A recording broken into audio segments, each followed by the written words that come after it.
اگر اپنے معدے اور جگر کو محفوظ رکھنا چاہتے ہو تو صبح کا ناشتہ چکنائی والی غذائوں سے مت کیا کریں، بلکہ کوشش کرو کہ خشک روٹی کا استعمال کیا کریں۔ ہاتھوں کی جلد اگر سخت ہو چکی ہے تو کوشش کرو کہ رات سونے سے پہلے عرق گلاب ہاتھوں پر لگایا کریں۔ ہاتھوں کی سخت جلد بالکل نرم ہو جائے گی اور ہاتھ کبھی خشکی کا شکار بھی نہیں ہوں گے۔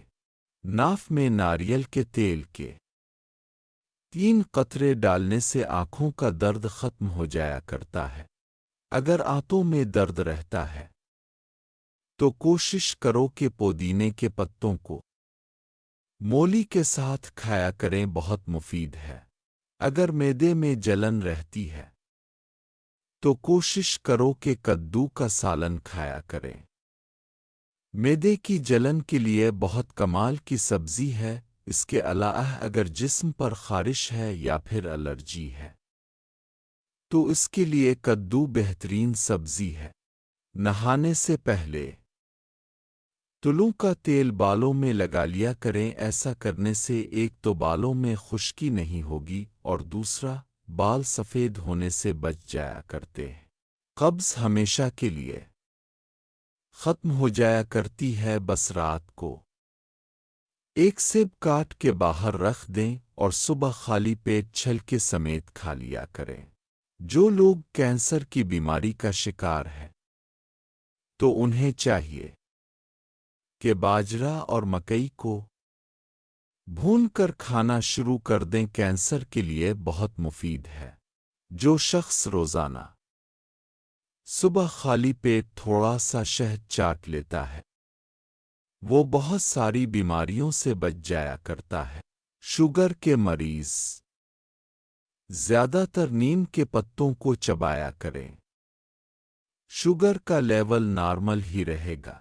اگر آنکھوں میں اندھیرا چھا جاتا ہے تو رات سوتے وقت زیتون کے تیل کے 2-3 قطرے ناف میں ٹپکا کے سو جایا کریں، بہت مفید ہے۔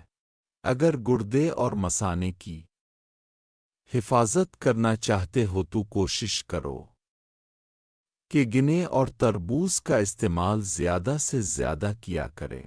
جو افراد چائے زیادہ پیا کرتے ہیں وہ اکثر گیس کی بیماری میں مبتلا رہتے ہیں اور زیادہ تر ان کا پیٹ باہر نکل جایا کرتا ہے۔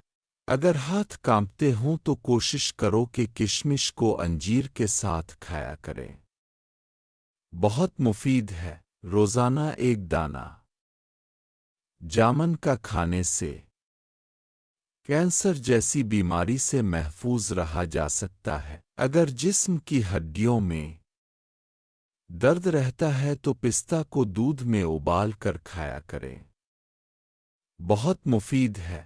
روزانہ 4-5 دانے چلغوزے کے کھایا کریں، آنکھیں مختلف بیماریوں سے محفوظ رہے گی۔ روزانہ پیاز کے کھانے سے خون کی نالیوں میں جمی چربی پگھلا کرتی ہے۔ کوشش کرو کہ ہر روز 5 دانے مونگ پھلی کے کھا لیا کرو، یادداشت بہتر ہو جایا کرتی ہے۔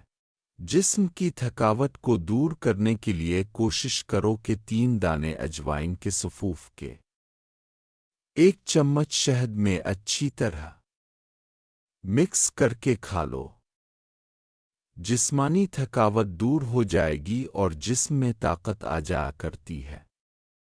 اگر وقت خاص سے قبل اسے استعمال کیا جائے تو ہیجلہ بھی 18 سالہ جوان لڑکی کے لیے کہے۔ ہر طرح کی کمزوری دور ہو جایا کرتی ہے، چہرہ پر موجود بڑھاپے بھی ختم ہو جایا کرتا ہے۔